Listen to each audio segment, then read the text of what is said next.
The last three games that I've talked about were on the Super Nintendo. And why wouldn't they be? It was an excellent console. It had an excellent library that absolutely dwarfed the competition in terms of both scale and quality. Objectively speaking, the Super Nintendo won the 16-bit console war. However, the competition had a few shining moments that gave Nintendo a run for their money. And despite not leading the sales charts, they managed to alter the course of gaming in a way that its effects can still be felt today. I am speaking, of course, about the TurboGrafx 16. What? We're not talking about the TurboGrafx? Okay. I am speaking, of course, about the Neo Geo. What? Really? You know, I heard blast processing wasn't actually a thing. Yes, I know the Super Nintendo didn't have blood in that game. That doesn't even make sense. No. Wait, what contract? I'm speaking, of course, about the Sega Genesis.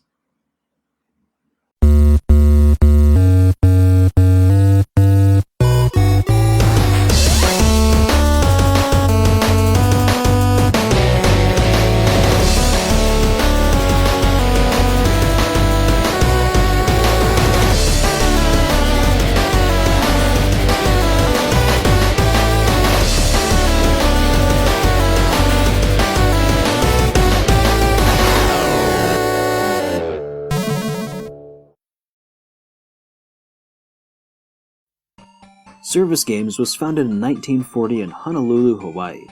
This company was an importer of coin-op machines like jukeboxes and slot machines. In the 50s, they moved their headquarters to Japan, where they focused on making money off Americans and military bases, and eventually the Japanese public. Another company during this time, called Rosen Enterprises, had developed a pretty solid arcade franchise throughout Japan. Rosen Enterprises and Service Games competed with each other until Rosen Enterprises orchestrated a merger between the two companies. I guess you could say they were the only game in town?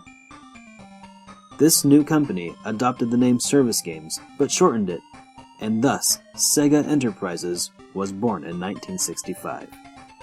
This merger marks a paradigm shift where Sega Enterprises went from just importing games to actually manufacturing them. Viacom bought Sega during this time and moved their headquarters to the United States, and things went pretty well for Sega until the video game crash of the 1980s. During this time, Sega suffered and was eventually sold to CSK, who moved Sega's headquarters back to Japan. It's during this time that Sega made their first notable entry into the home console gaming market, with none other than the Sega Master System in 1986. Sega challenges you with the ultimate video games. Games that'll blow you. This machine was pretty cool, and is considered by some superior to the Nintendo Entertainment System from a technical standpoint. The console sold well in the UK, Brazil, and Australia.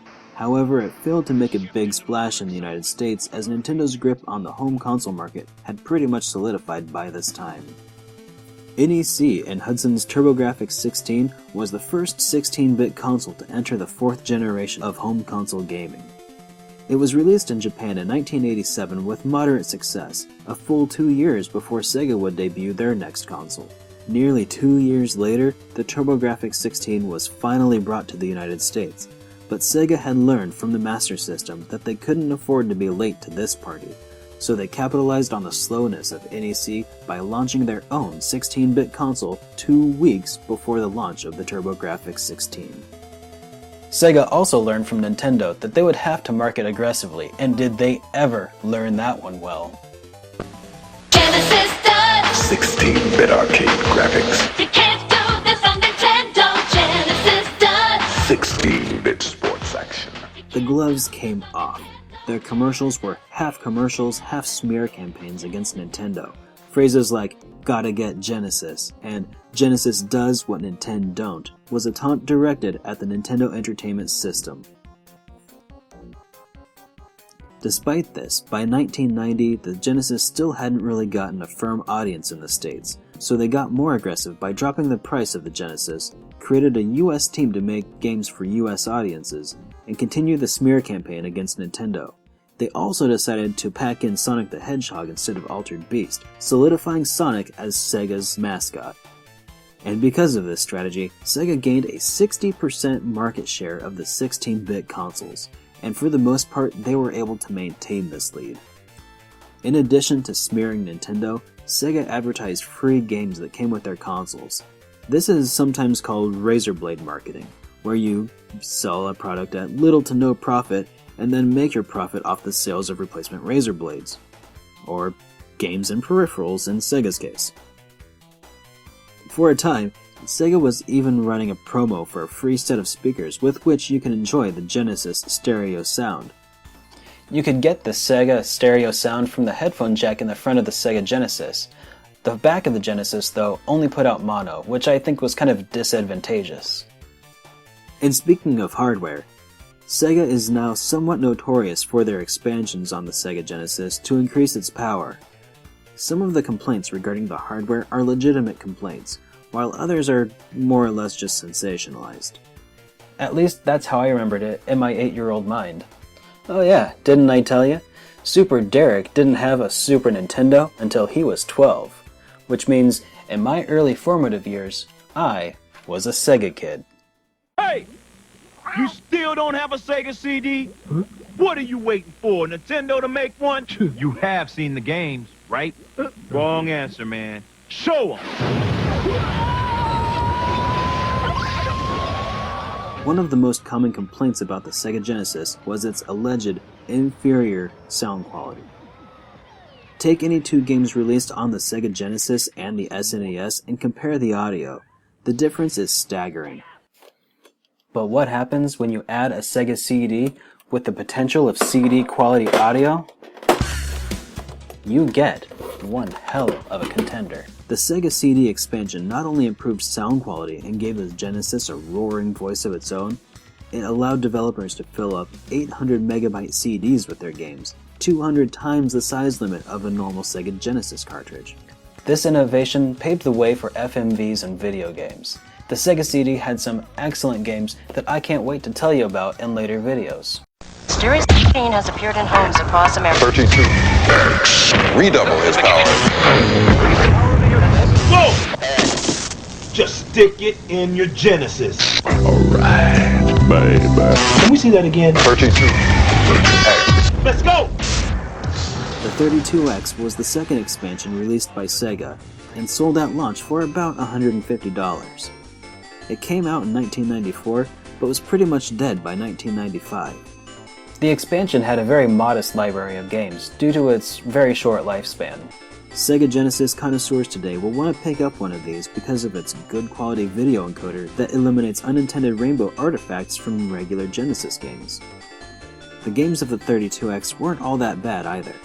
Knuckles Chaotix remains one of the most memorable and sought-after games on this system, while Mortal Kombat 2 for the 32X remains one of the best, if not the best, port of the arcade classic. Virtua Fighter is also a great demonstration of the capabilities of the 32X. But these games didn't have CD quality audio. Yeah, that's it. Our sincere condolences. What a waste. When you start with a Genesis, you can always add a Sega CD. And In Genesis theory, 32X. this Chimera should have been amazing. CD quality sound and storage technology and 32-bit graphics would allow Sega to not only trounce the Super Nintendo, but compete with Sony's upcoming PlayStation. The reality, though, was just a handful of bad FMV games. But independently, each expansion has its pretty good points. The main business problem with these expansions was that it divided Sega's market. A developer could make a game for the Sega Genesis, and everyone who owned a Sega Genesis could play it. But if that developer made a game for the 32X, it could only be played by the Genesis owners who also had a 32X. Same with the Sega CD. And developers who made games for the Sega CD 32X, they could only be played by the very slim subset of people who owned a Sega Genesis, Sega CD, and a Sega 32X. The other problem was that during this time, Sega was being a horrible company. When they released the Sega CD, that was okay, because that was back in 1992. But when the 32X was released in the United States in November of 1994, the Sega Saturn was already on sale in Japan. which, by the way, wasn't compatible with Sega Genesis, 32X, or Sega CD games. Anyone who picked up a 32X was forking over $150 for an obsolete system. Not only that, but Sega was also developing the Sega Neptune, which was a standalone 32X, which never ended up being released, by the way. And that is one of the biggest grievances I think most people have when looking back at the Sega Genesis and all of its add-ons, was just Sega's bad business practices. Because of this, the Sega Saturn was also a commercial failure. Who would buy a Sega console if they were just going to treat their fans like that? And plus, they were just going to release a ton of expansions for it, right? Well, to this day, there's not even a fully functional Sega Saturn emulator due to its complicated architecture, which also made it difficult to develop games for, and a very limited number of people who cared enough about the Saturn and had the know-how to program such a complicated piece of software. Most of the notable games are of the side-scrolling spaceship variety, and that's about it. This generation was truly Sega's fall from grace.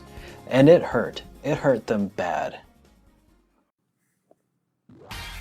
But as we've learned, Sega learns from their mistakes, and while being dominated, Sega was thinking about where it went wrong.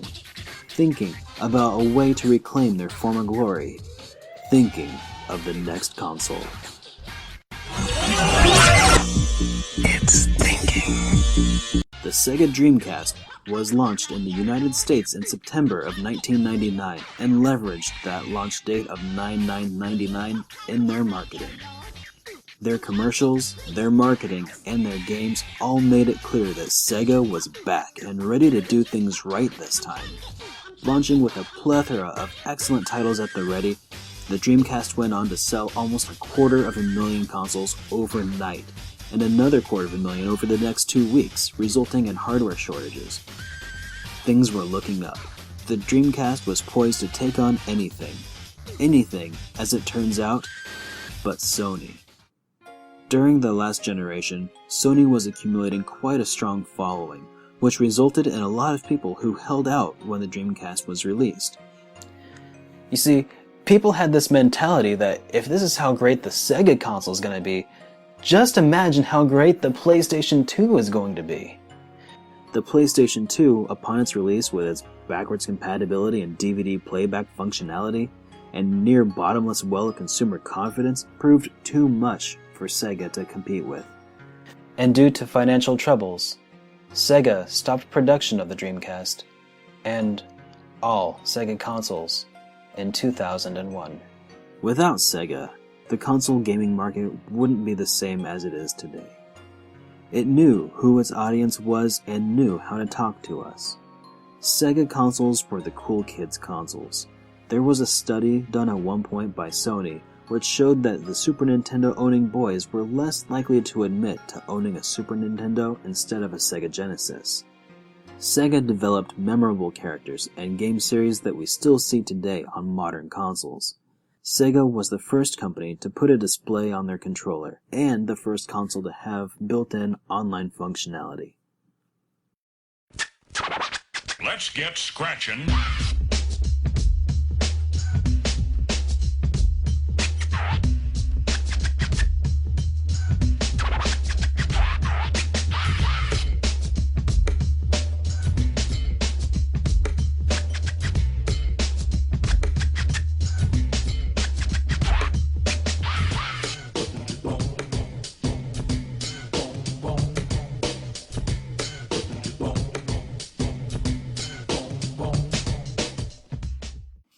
There were a few rumors floating around a while back about a Dreamcast 2. This rumor seems to come and go every couple of years, but each time I hear it I actually get a little excited. But Sega has stated that they're perfectly happy being a third-party developer. But one can wonder, if Sega did release another console, would gamers with nostalgia-colored glasses such as myself be forgiving of the company?